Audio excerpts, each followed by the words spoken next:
Good evening, everybody, and welcome to Golden Eagle Audubon Society's January monthly program. We're so excited to have everybody with us this evening. Whilst we'd like to get together in person most of the time, we also enjoy doing our Zoom programs, and especially when we have such a special guest. But it allows, of course, people from out of the area to join us when we do programs by Zoom. So we especially welcome those people who aren't able to come into town for our other programs. I'm Liz Paul. I'm the program coordinator for Golden Eagle Audubon. And I'm going to take a few minutes of your time to talk about a few of our upcoming programs.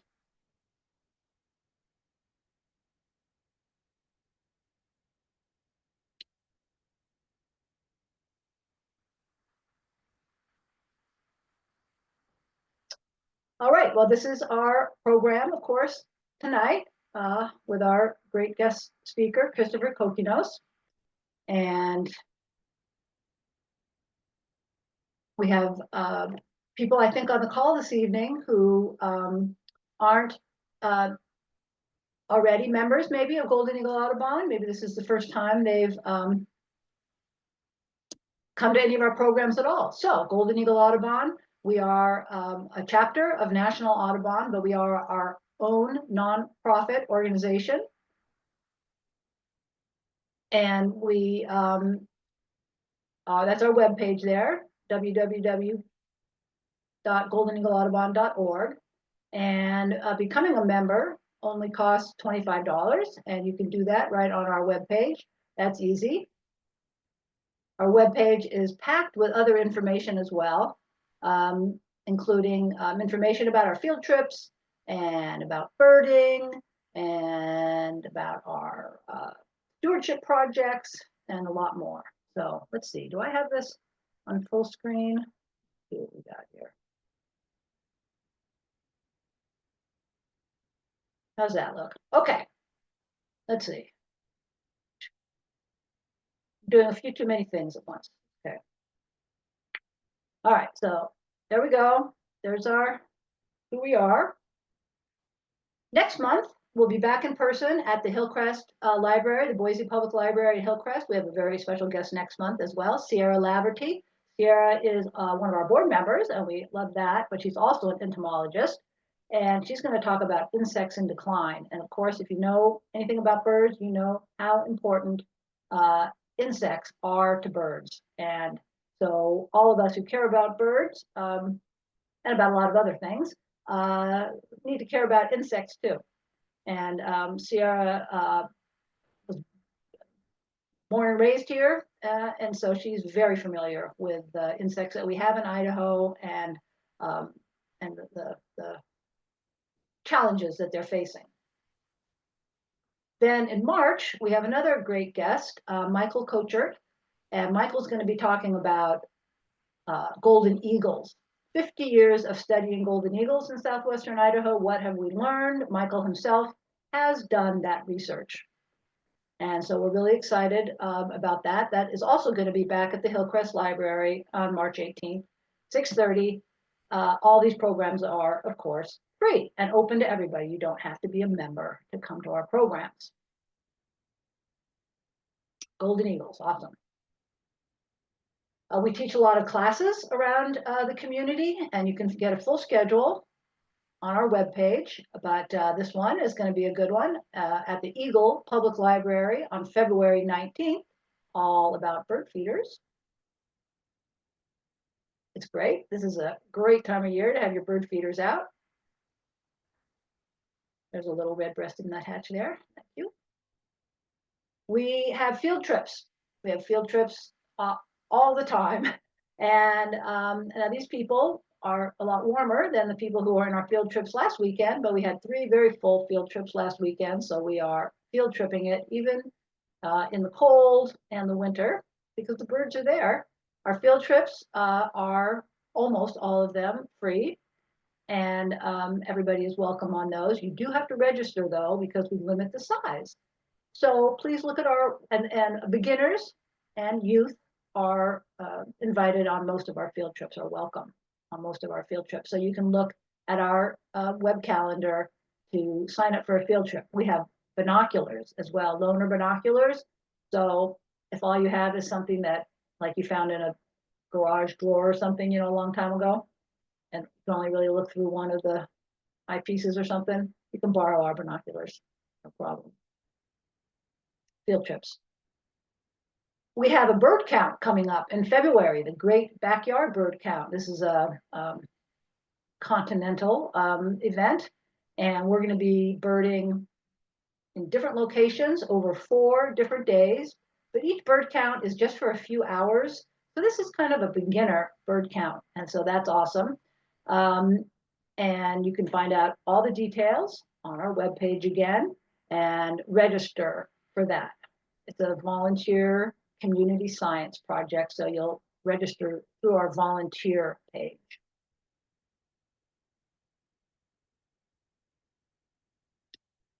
Isn't that an awesome picture of that belted kingfisher?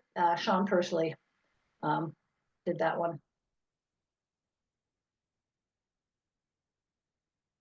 We have a very special event, and our largest fundraiser of the year. Our Spring Banquet 2025 is coming up on April 19th. Our special guest for that gala event is Christian Cooper.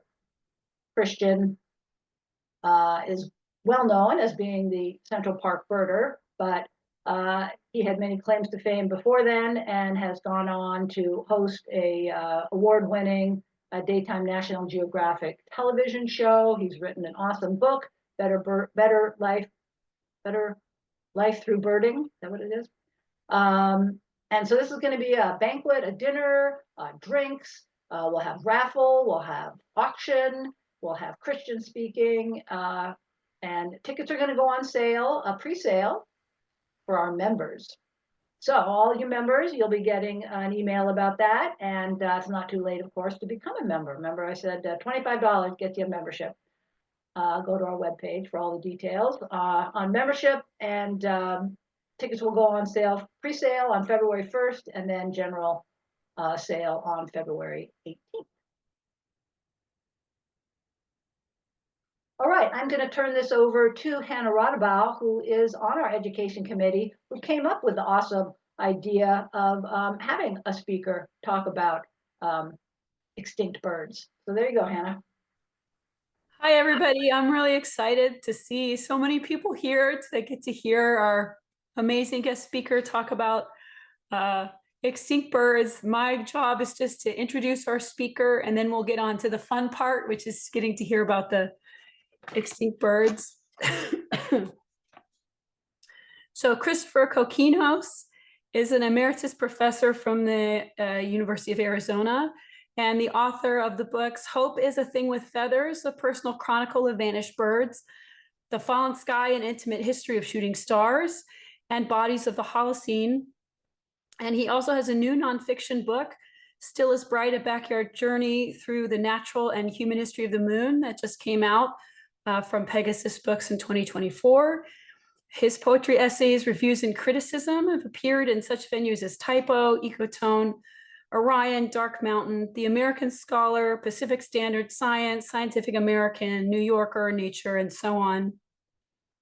He's won fellowships and prizes from the Udall Center for Environmental Policy, UCLA's Institute for Environment and Sustainability, and the Rachel Carson Center for Environment and Society at Ludwig Maximilian University in Munich. So let's welcome our amazing guest speaker, Chris Cokinos. Thank you. I'm so sorry Hannah had to go through the introduction because I know she's struggling to get over a virus apparently, but thank you. And can you hear me and see me adequately, Hannah? Okay, awesome. Thank you, Liz, and thank you, Cynthia, all of the Audubon chapter leaders there in Boise. I was a longtime Kansas Audubon person in Manhattan, Kansas, and was the president of the Kansas Audubon Council for a couple terms. So I've sort of shifted some of my activism a little bit since then, but of course, still very interested in conservation and environmental issues. And I guess I would just say a couple things before I get into the meat of the reading, as it were. That may be an inappropriate metaphor if we're talking about extinct birds, some of which were hunted to extinction. But first of all, thank you all for being here. It's an amazing turnout. I'm really grateful for this opportunity. And as I was getting ready for the presentation, it occurred to me this book is now 25 years old. So this is the 25th anniversary reading, I guess, or presentation from Hope is the Thing with Feathers, which, and I can talk a little bit more later if you're interested in sort of how the book came to be. But I certainly didn't think when I was living in Kansas, teaching as an instructor at Kansas State University, and you know, thinking about Carolina parakeets and passenger pigeons, and I just didn't imagine that there would be interest. It doesn't turn out well for these birds, and so it was quite a journey writing this book. It took me a long time to figure out what I was doing. My background was poetry and journalism.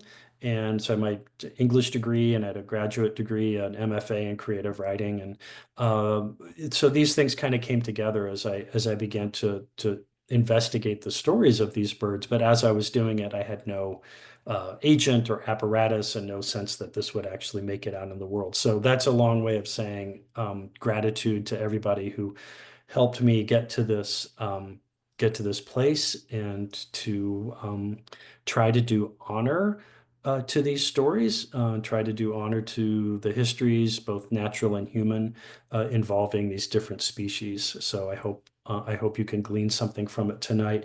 And so what I'm going to do here tonight, for about a half hour or so, and then certainly take questions. I'm going to read some excerpts from the book, beginning with the first couple pages to kind of set things up, and I'll read a couple of other excerpts, probably about the Carolina parakeet, which is sort of where this book began. And I didn't actually see a Carolina parakeet, but I saw a bird that led me to the Carolina parakeet, as you'll hear in just a second, and the passenger pigeon. And I've got some visuals to share as well. I do have a couple of embedded videos. I don't know if they're gonna if they'll function. Sometimes the bandwidth doesn't work, but I can certainly just alert you to their presence on the internet. And so this book, written way pre-internet, it's just sort of interesting to revisit these things that I had to travel to Massachusetts, to a dusty reading room at the Massachusetts Department of Natural Resources to look at the films that you can now find on YouTube. I guess the other thing I just wanted to acknowledge as well, again, not only being surprised that the book struck a chord and still is something that people want to talk about. The lessons are perennial, obviously, and we're in a precarious moment. We can talk about that. But I also wanted to acknowledge a couple people who have been inspired by the book, again, sort of out of the blue. A sculptor named Todd McGrain, McGrain, Todd McGrain, in Ithaca, New York, and something he did a few years ago called the Lost Bird Project. So I'd recommend that if you're interested in seeing other aesthetic representations of the birds that I'm writing about. So I was, really honored that Todd was interested in the book. The poet Holly Hughes read the book and wrote some work about these different species. And one passage in particular was then picked up by Edie Hill. So Edie Hill is a composer based in the Twin Cities, and she has a CD called Born, B-O-R-N, Born. It's beautiful choral music. And if you're interested in hearing this choral rendition of a primary document I found about a German settler comparing the colors of the Carolina parakeet to the colors of a Christmas tree in the old country. That's part of what she did on that CD with her choral group. So I just want to acknowledge them and thank them as well for their interest in this work. So I'm going to read the first couple pages, the introduction, And then we'll get into talking about some of these species. So this is a little bit about the beginning of the book, which is more than 25 years ago. So, and I'm in Kansas at this point, all right, with my then wife. On an afternoon in late September, in a brisk prairie wind, I watched a bird I'd never seen before, a bird that had strayed far from its usual skies a continent away. Nearly epic in memory, that day began my journey, though I didn't know it then. The journey would take years and retrieve many things. First among them, the name of the bird I had watched and didn't know, an escaped parrot that didn't belong in Kansas. Seeing this bird led me to learn of and revere America's forgotten Carolina parakeet, which once colored the sky, quote, like an atmosphere of gems, as one pioneer wrote. The more I learned of the Carolina parakeet's life, its extinction, and its erasure from our memory, the more I wondered, how could we have lost and then forgotten so beautiful a bird? This book is in part an attempt to answer those questions and an effort to make certain that we never again forget this species, nor the others of which I write. For as I travel to libraries and natural history museums on the trail of the vanished parakeet, I soon learned of other birds, other vanished lives, the ivory-billed woodpecker, the heath hen, the passenger pigeon, the Labrador duck, and the great auk. I'd been a birder for a few years at that point in my life, the early 1990s, and I remain one today, enthusiastic and most of the time moderately competent. You can spot this kind of birder when he or she is in a crowd of experts. We're the ones who stay very quiet and will not venture a first identification for the risk of mortifying embarrassment. You thought that was an immature, black-throated blue warbler? Please. Despite my quiet enthusiasm for birds, I knew nothing about these birds, the ones that were gone. And why should I have known? I couldn't see them. I couldn't add them to my life list. They wouldn't show up on the local Christmas bird counts. They were gone. And their absences haunted me. I began to write, and nearly 10 years later, the book appeared. While most dedicated birders will pore over field guides to puzzle out the nuances of little brown jobs, sparrows, or the maddening winter plumages of various gulls, I'd sit at a library carrel looking at John James Audubon's Birds of America.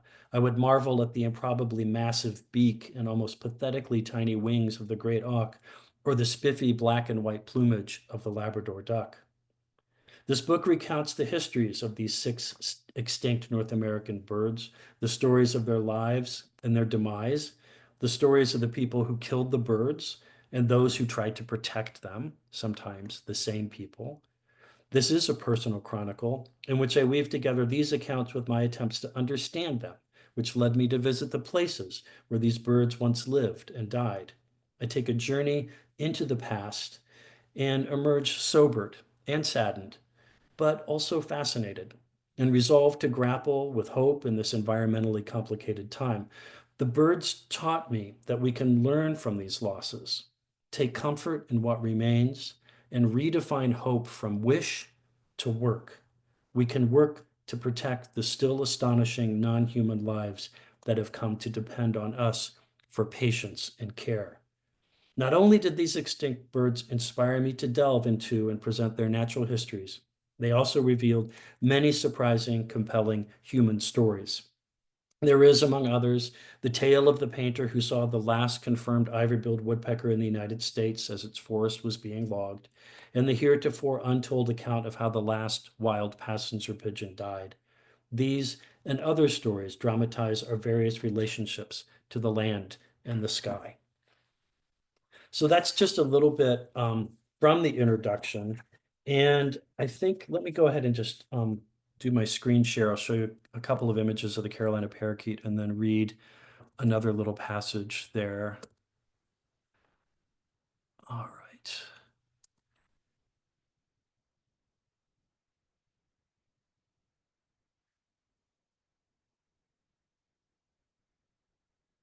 Okay. So I'm assuming you guys can see this illustration. Can people see that? Yep, it's all good. Awesome. Thank you, Liz. So this is one you may know, famous illustration of the Carolina parakeet from John James Audubon, an absolutely stunning image maybe I think is best painting.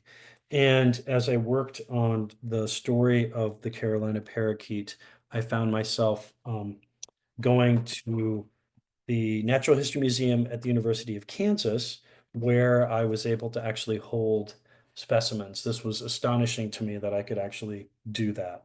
And they were as bright as these birds are on your screen today.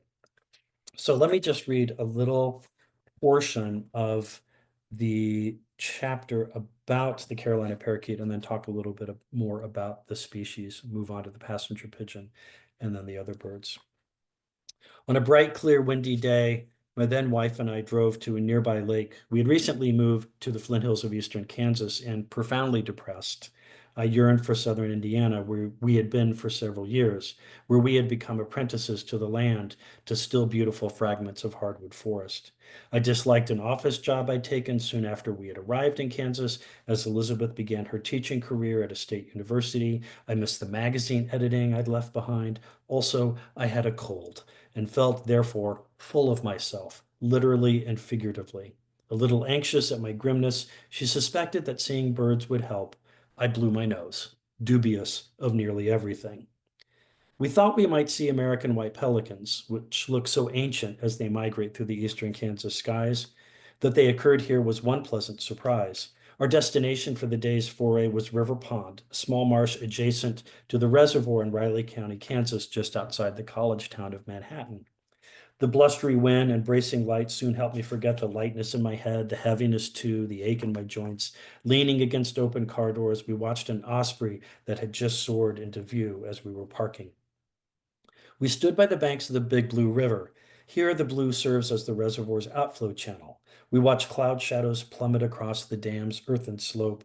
A shaft of light touched the osprey while I stood in a moment's gray. The sky kept changing. Talons dropping, the osprey would plunge to the water's surface in a flurry of spray, but we never saw the catch. This was the daily work of survival. But when the osprey flew up suddenly on its crooked sail-like wings, savagely distinct amid darting double-crested cormorants, it did so, I thought, simply because it could. That would be a supposition, perhaps even a romantic one, because I don't know the hunger that drives an osprey to plunge and lift and soar and look and turning to try again. Soon the ache in my soul vanished as well, at least for a time. The bright blade of the world cut painlessly and opened me. I would forget myself in what was about to happen, and over the years, this forgetting of self that comes from looking would lead me to love the bird life of Kansas, then Kansas itself. All this flashed in my mind as quickly as a passing bird or two, a turn in the air as I walked through a stand of plants I didn't notice then.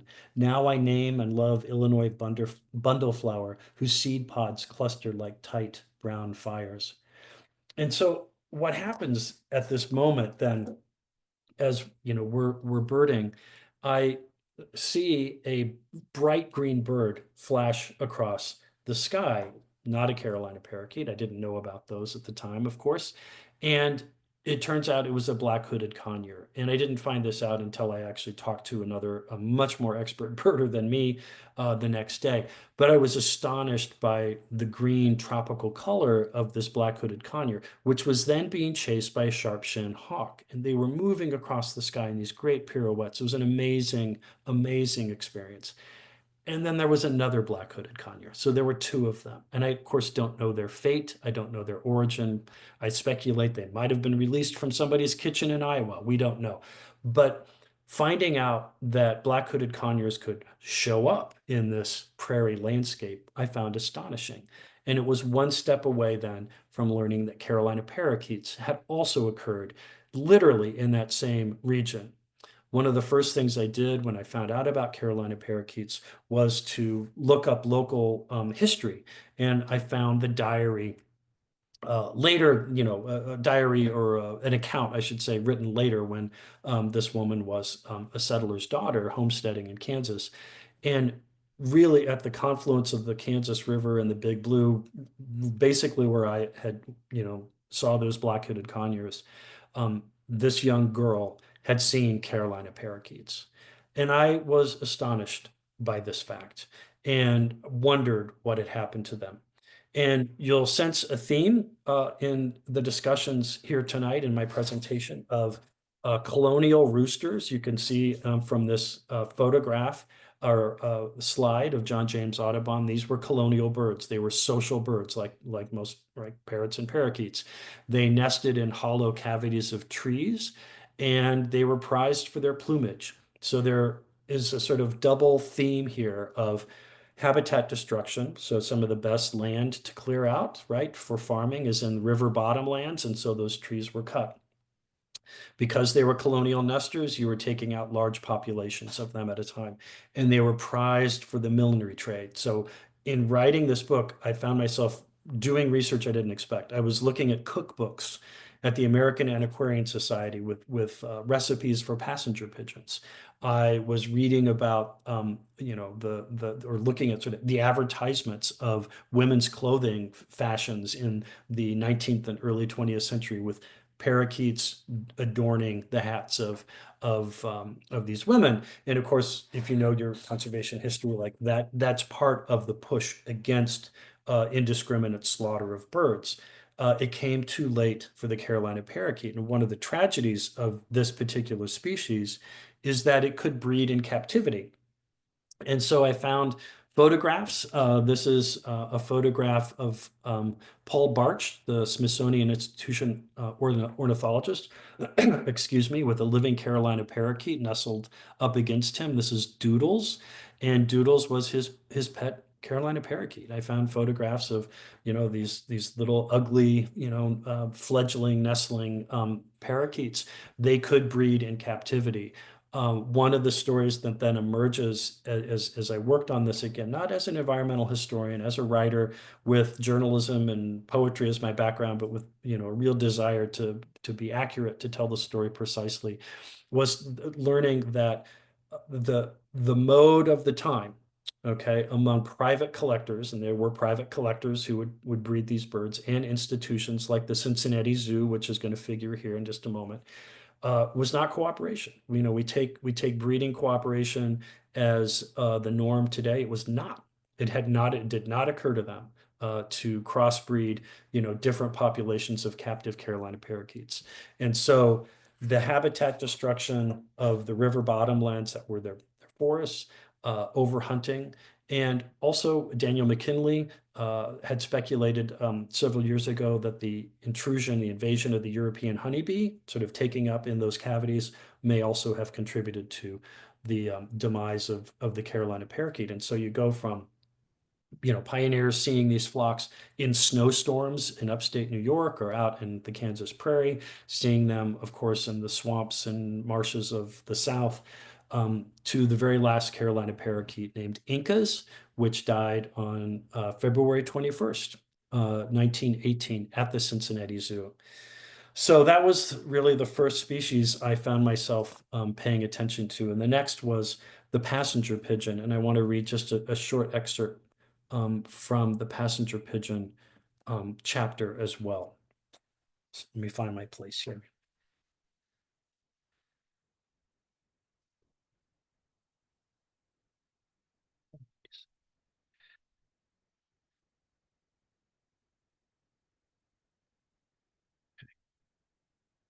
So this is the opening to the passenger pigeon section, chapters in the book. And this chapter is called "The Dark Beneath Their Wings." And you can see, that they're a little bigger than mourning doves, and they have that bluish cast, right? And those incredibly red eyes.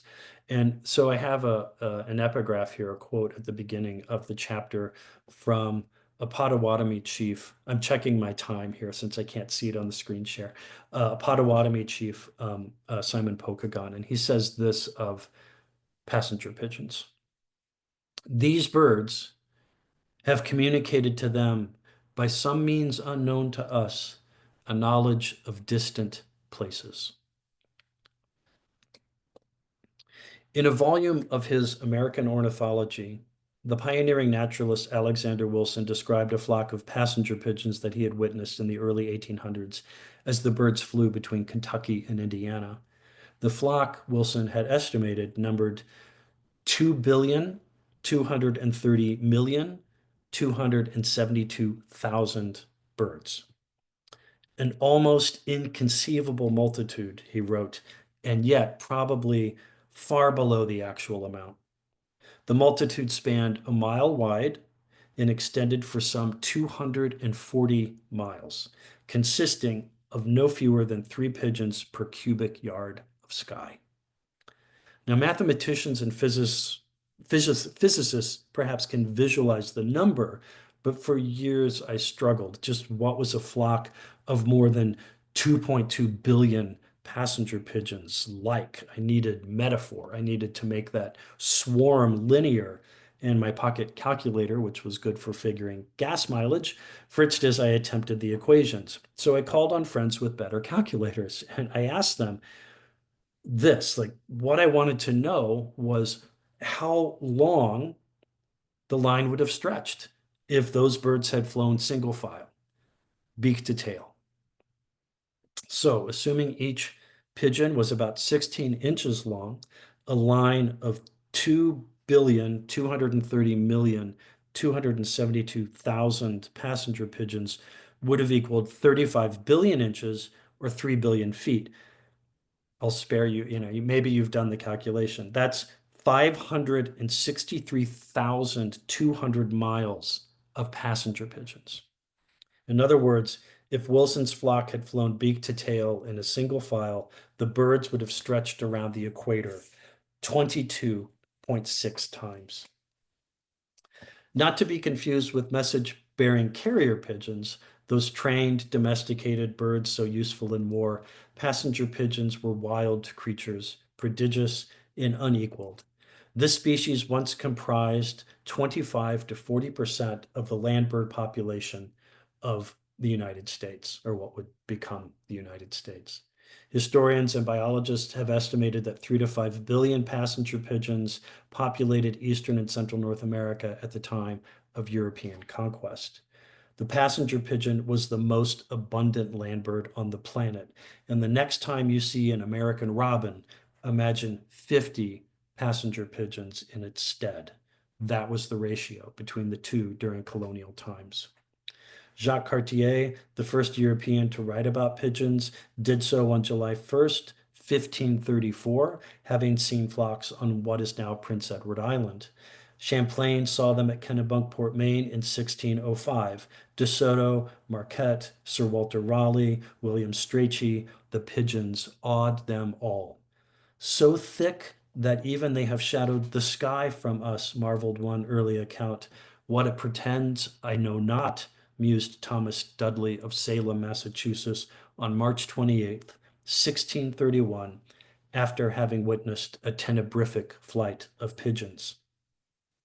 Flying as low as a few feet off the ground or as high as a quarter mile, passenger pigeons moved in vast congregations that observers compared to squall lines, oval clouds, thick arms, waterfalls.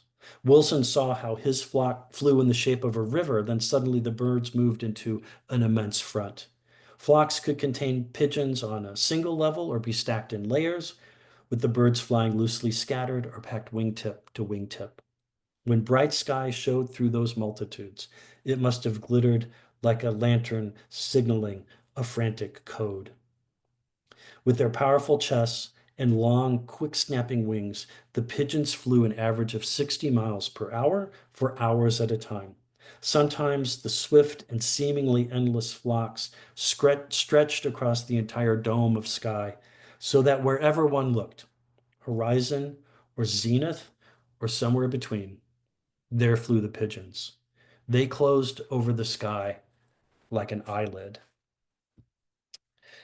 So you may know the story of the passenger pigeon. It's an echo of the story of the Carolina parakeet. So these were colonial birds.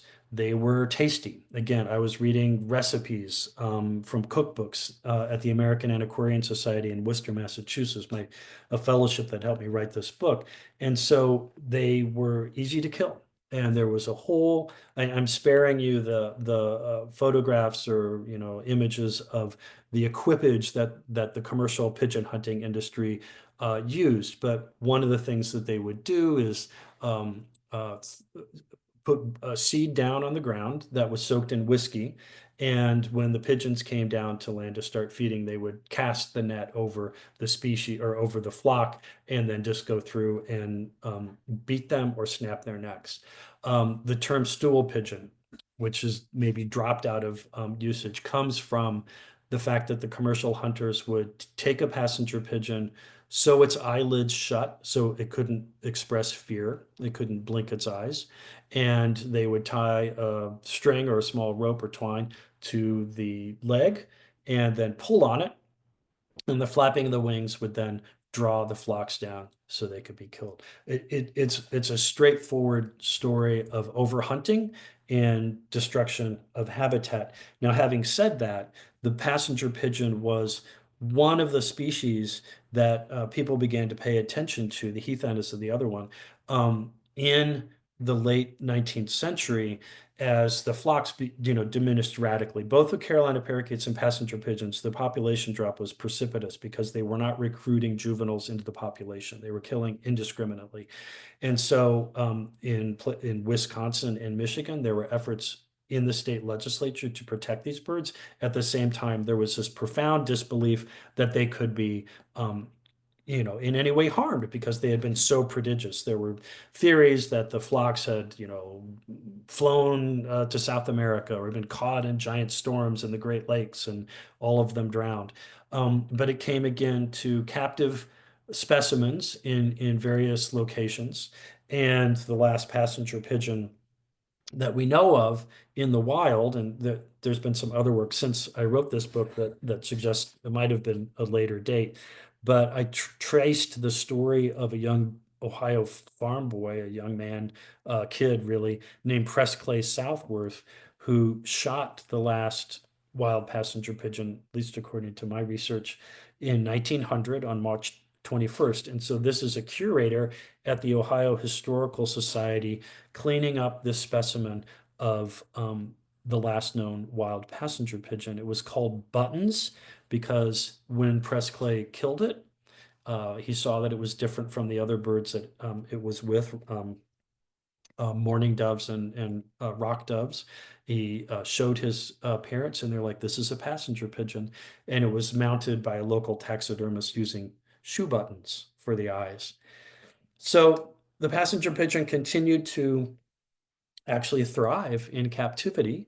And at the Cincinnati Zoo, there were birds that were breeding, but again, inbreeding set in, disease takes over, and the last passenger pigeon, Martha, died on September 1st, 1914 at the Cincinnati Zoo in the very same aviary that Incas died in just 4 years prior. So there is Martha, the last passenger pigeon. You may know that there are efforts there's a group called Revive and Restore, interested in reviving and restoring extinct species. We can talk about the ethics of that in a few minutes. I'll wrap up my part of this here in just a few minutes, take you through the other birds. But there's plenty of DNA available for these species. So that's something that serious scientists are working on, and entrepreneurs who are interested, who have a conservation impulse, like Stuart Brand, the founder of the Whole Earth Catalog, is one of the people funding this effort to revive and restore extinct species, whether it's a woolly mammoth or a passenger pigeon. And I talk about this now, somewhat out of date science in the book, in the chapter on the Labrador duck. So this is the ivory-billed woodpecker. This is the last known nesting pair in Louisiana at the Singer Tract. You probably have seen this photograph. Setting aside the very controversial recent sightings, the last confirmed sighting was in 1944.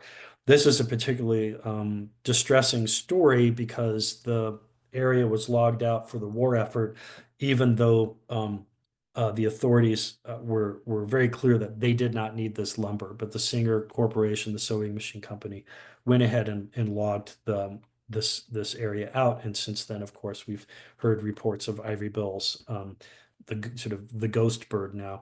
And there were verified reports of the Cuban variant in the 1980s. James Tanner was a grad student at Cornell when he goes on an expedition in the 1930s, which I tell the story of this wonderful Cornell bird recording expedition across the country, middle of the Depression. They're recording birds using these giant sort of clunky Hollywood cameras. And we have audio from, oh, that should have been an embedded audio. Maybe during the Q&A portion while we're talking, I'll try to get this up, but you can find this at the Cornell allaboutbirds.org site. They have the ivory bill sound. So remind me, I'll try to remember to get that up. I'm sorry, that should have been embedded. Let's see if the video works.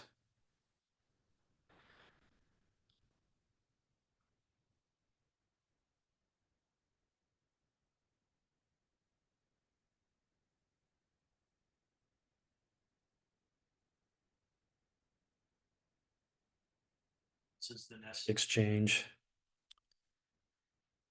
Again, this was part of the Cornell bird recording expedition. Amazing footage.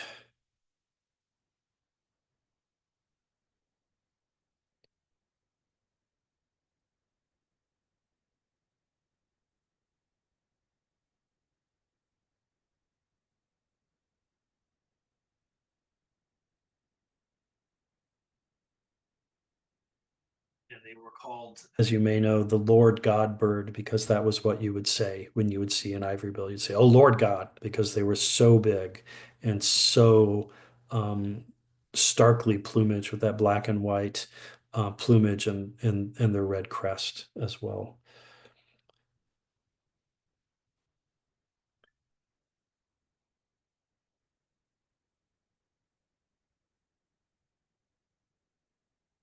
Oh, sorry, trying to advance my screen. I've had this trouble before with give me a second. There we go. Okay. So the other species, this is actually a subspecies of the greater prairie chicken, the heath hen. Uh, it too, colonial species, very tasty, and was easy to overhunt and kill, which is what happened. And again, finding recipes for heath hen. In fact, I found one account at the American Antiquarian Society of servants in Boston, I believe, complaining to their masters of the house that they were sick of eating heath hen. They had had so much. The last stand of the heath hen was on Martha's Vineyard, where I was able to go and see the area where these birds had their leks, where they had their stomping grounds, their nesting grounds. And the last heath hen was nicknamed Booming Ben, and it was last seen in March 1932. And along with James Tanner, the other person I sort of have this sense of admiration for, many people in the book, but Alfred Gross, who was a professor at Bowdoin College, who both Tanner, wrote the book on the ivory bill, literally. Gross writes the book on the heath hen. They're both trying to save these birds, and Gross makes a valiant effort working with the state of Massachusetts to create a preserve.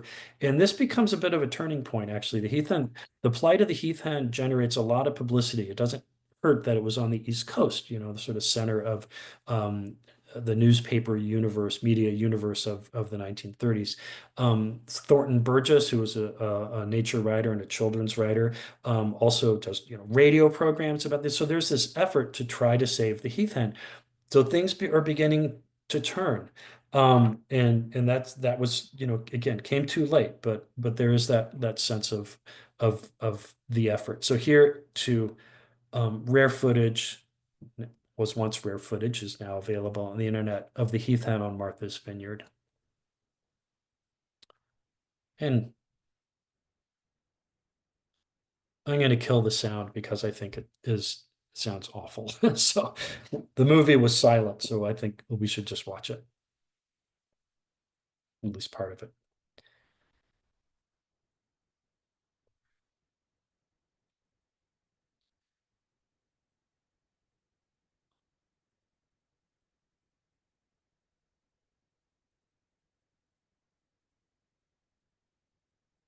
So Forbush worked with Gross on trying to protect the heath hen. And as I said, when I was doing work on, the research, this is pre-internet. Alan Keniston, another, he was the superintendent of the state preserve there.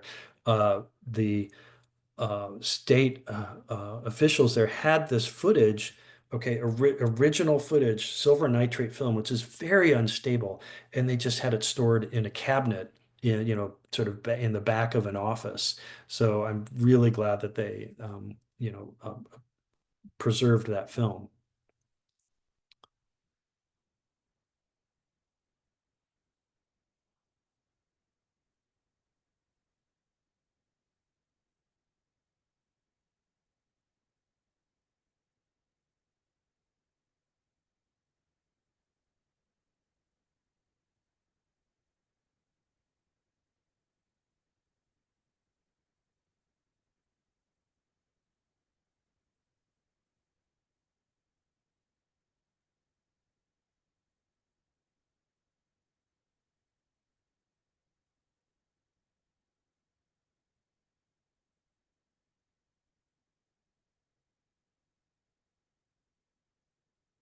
The other thing I would say is, as we're watching this, is that the residents of Martha's Vineyard were in Massachusetts as well. By the time it was clear that conservation efforts were needed, they were largely in favor of this.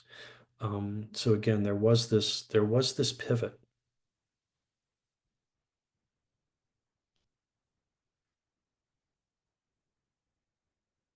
And I was there. I saw that house. It still stands today.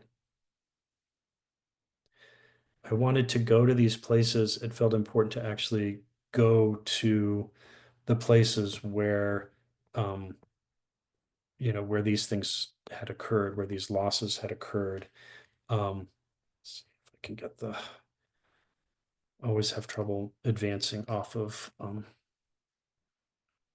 do this. There we go. I have to double click. Okay, just two more species. And Liz, I know I said around 7:35 or so, but I'm happy to go until about 7:45.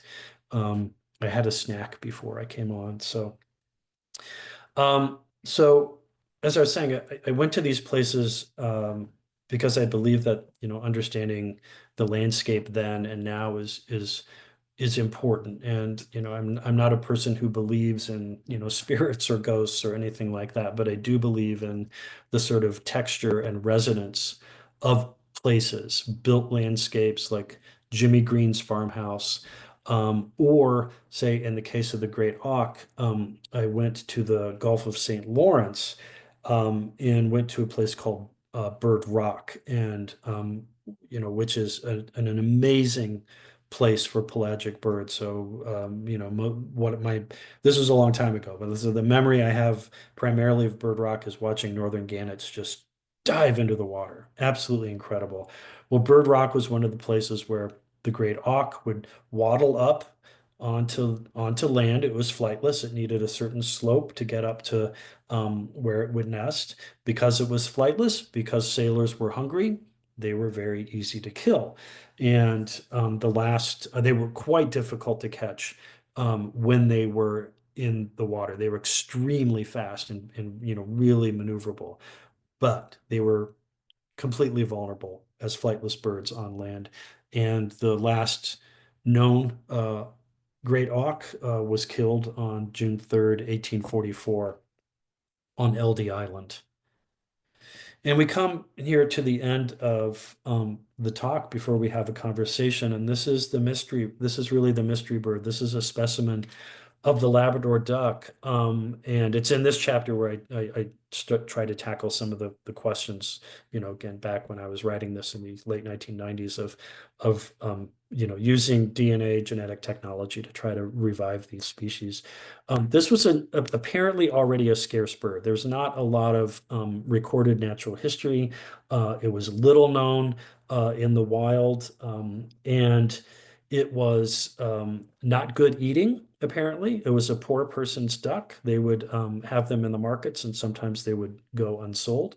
There is speculation that because they were already scarce, they just were tipped over by the carnage of the waterfowl hunting industry, not unlike the passenger pigeon industry that would literally just mow down flocks from boats and then take ducks into the market. And there's speculation that a decline or a crash in mussels also contributed to the extinction of the Labrador duck. But again, it's really not the dates that I have based on the research that I did. We know not a lot, but we do know that on December 12th, 1878, there was a duck found by a young boy. This was in Elmira, New York. This is way inland, but there had been a storm and speculation that that storm brought this duck and others inland. And so he brought the head of this bird to a pharmacist, and that pharmacist was sort of the amateur natural historian. He knew that that was a Labrador duck. And so the life of this, mysterious species then came to an end. So I just want to say thank you for listening to me talk about these birds, share a little bit from the book and about the book, and I'm happy to take questions. And as I say here, I have some thoughts of, hope is the thing with feathers, of course, is the Emily Dickinson poem. And I've had different feelings about hope at different times since this book came out. So I do still believe that we can redefine it as work instead of wish. And I'm happy to talk about that and anything else that is on your mind. So thank you for listening. Excellent, excellent. And we do have some questions coming in. I'm going to I'm going to share and I'm going to play the sound for everybody. Okay. Share sound. That's right. I want to click that button. Well, you can go ahead and put some more questions in there if you want. Okay. Remember, this is the ivory-billed woodpecker.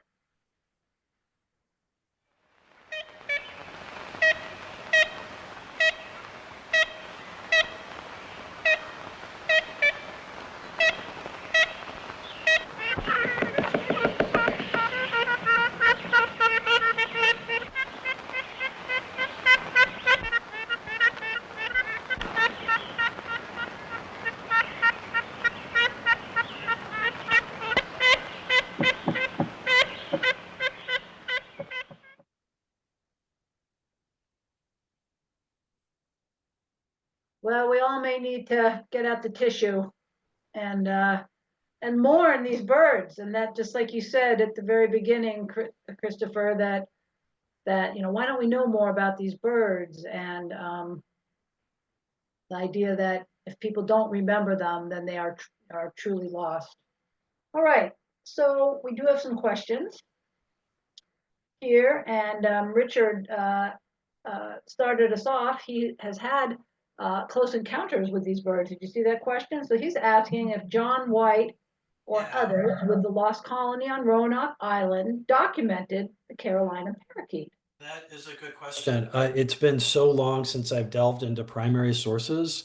I'll throw that back to you and the audience and say, I would be shocked if there wasn't that documentation. The timeline is perfect. They would have seen them. They were, I mean, you heard the numbers, the estimates of their population. They were unmissable. Okay. I have accounts of farmers in Missouri uh, uh, you know, recording how much, pigeon shit, was dropping from the flocks. I mean, that was just, and they were a force of nature. They were sublime. So I'm sure John White, if somebody finds out, please email me. I'm actually going to put my email address in here. Yeah, please. Yeah. Just back up a second. Carolina parakeet. Carolina parakeet is what he asked about. Oh, Caroline, yes, I'm so sorry. I made the jump. That is a good, So again, I don't know. And they would have occurred there. They would have, that's definitely in their range. So I would not be surprised. I would not be surprised. They too, not, My thought is the namesake, it being called a Carolina parakeet. Maybe it was an early discovery there at that time. yeah, Just that's a speculation. good question. Yeah. And I will be heading to my books tonight or Well, tomorrow. and I also jotted that I used to walk by Martha every day. I worked at the Ohio History Center building, the museum building. Oh, So or do you I'm very mean familiar. by It's Buttons? yeah, yeah. Thank, Well, yes. yeah, Yeah. thanks, Well, Richard. Martha's, yeah. Yeah. That's good. Martha, so Martha is on display. So Buttons is on display, as you said, Richard, at the Ohio Historical Center. I would encourage you to go. And then Martha is on display at the Smithsonian. Oh, sure. Thank, I got it wrong. thank you. And thanks, Richard. That's great. Somebody who's actually seen these birds too. So now, still on the Carolina parakeet, Hannah asks, what did you find out about why some birds are better remembered than others? I mean, Inca's body was lost, dozens of books about the passenger pigeon, yet only a handful on the Carolina parakeet. It's a really good question. I mean, I think I don't have an easy answer, except to say, as I was misinterpreting Richard's question, saying how prodigious the passenger pigeon was. They were unmissable, um, and I think that there was, for whatever reason, maybe because there was this big, commercial hunting, food for, the wildlife markets in the cities, that the passenger pigeon just sort of passed into our memory a little bit more.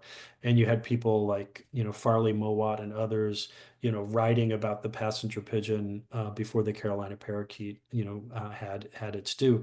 We know more about passenger pigeons than we do about Carolina parakeets. Daniel McKinley was doing work back in the 60s. Noel Snyder has a recent book on the Carolina parakeet, but you're right. There's the literature, and the Labrador duck would be, of all of these species, the one that there's virtually no cultural memory of this bird. And that's why I would just say that I was so touched that Todd McGrain, the sculptor, decided to make these beautiful bronze, representations of these birds. And so he is trying, through the Lost Bird Project, he's taking those sculptures around the country. And that's a different, you don't have to read the book in order to see the species. I think that's a good reflection, and what kind of makes it through into the culture and not just in the ornithology world. If you were to write this book today, 25 years later, Yeah. are there other species you would include that you almost included but didn't? What else do we know about extinct birds today? Yeah. Here.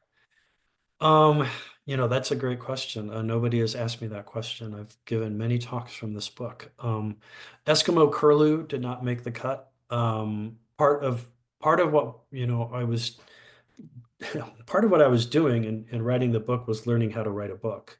I had a journalism background and a poetry background, and I didn't really have any mentors to teach me how to blend those and to do nonfiction writing. And I didn't have a huge travel budget. I didn't have a professorial position at the time, and so I really had to make some decisions. And because there were other books about the curlew, I decided, okay, I'm just going to stay with these species, and I could just kind of project out how long, literally, right, how many pages I'm going to have to do the book. And I always say to people who are interested in these creatures, there are many books yet to be written about them, so write them.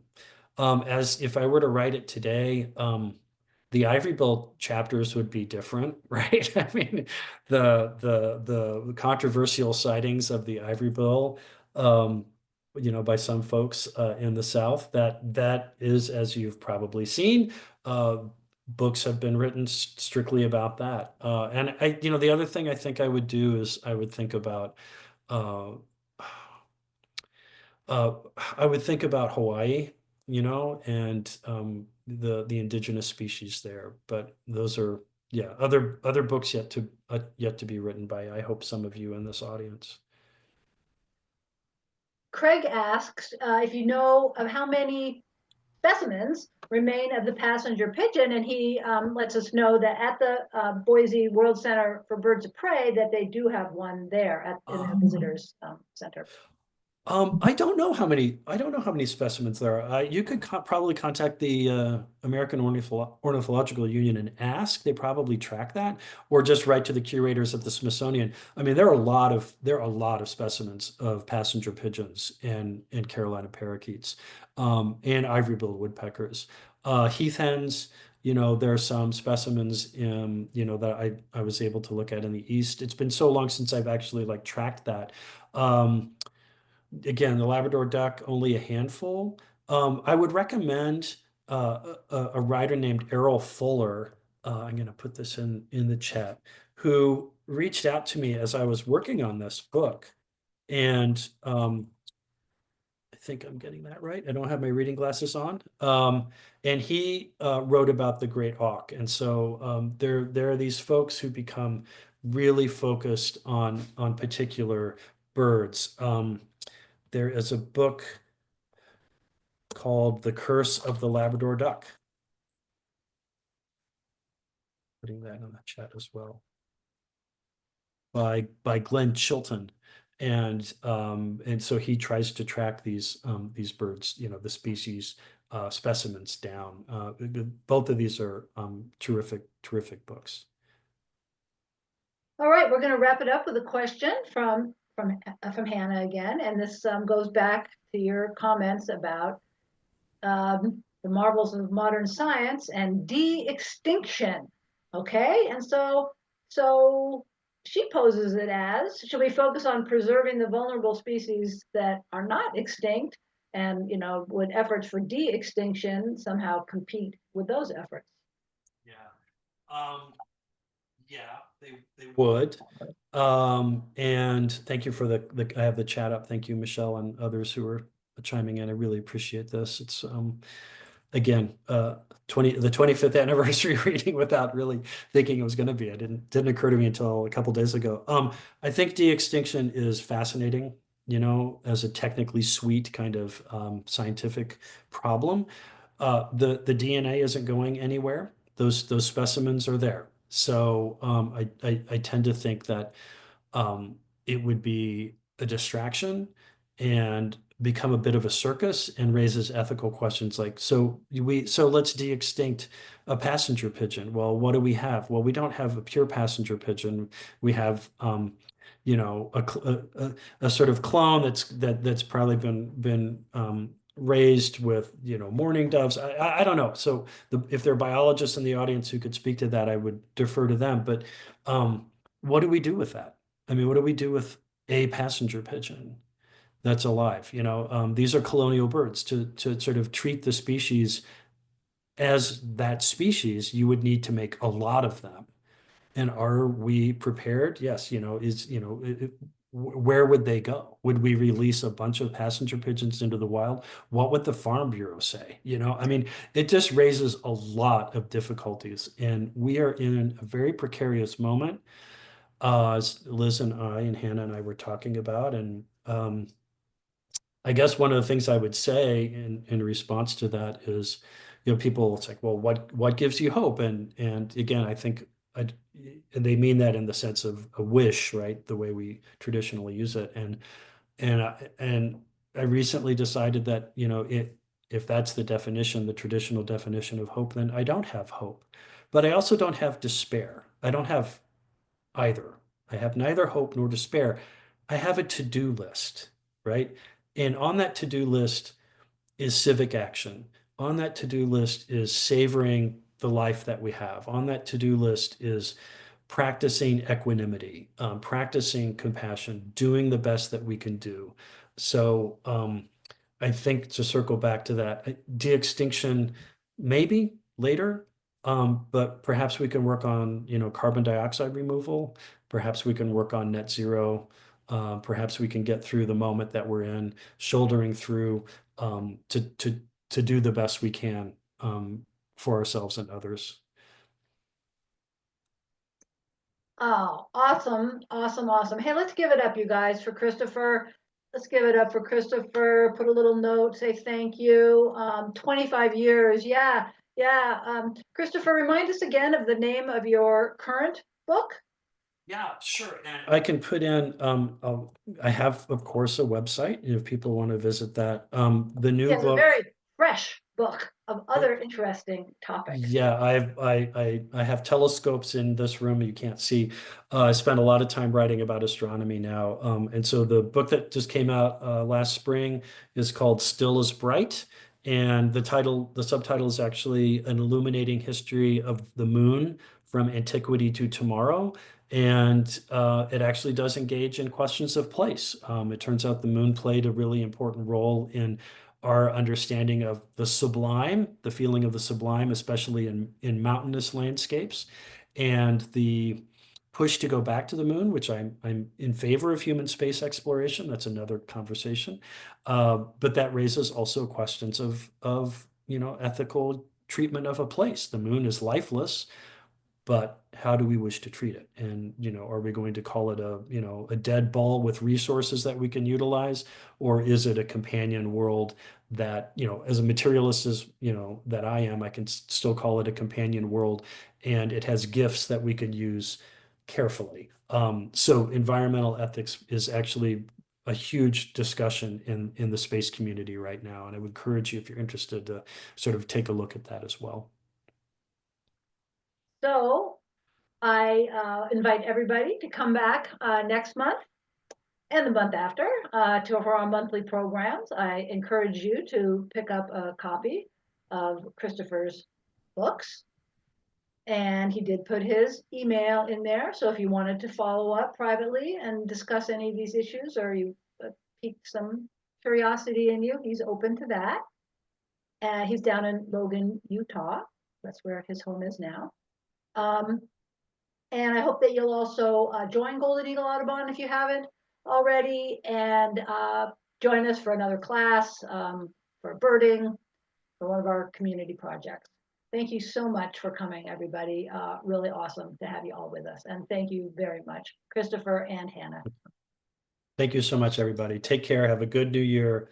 Have good to-do lists, as is mentioned in the chat. So thank you so much. Okay. Good night, everybody.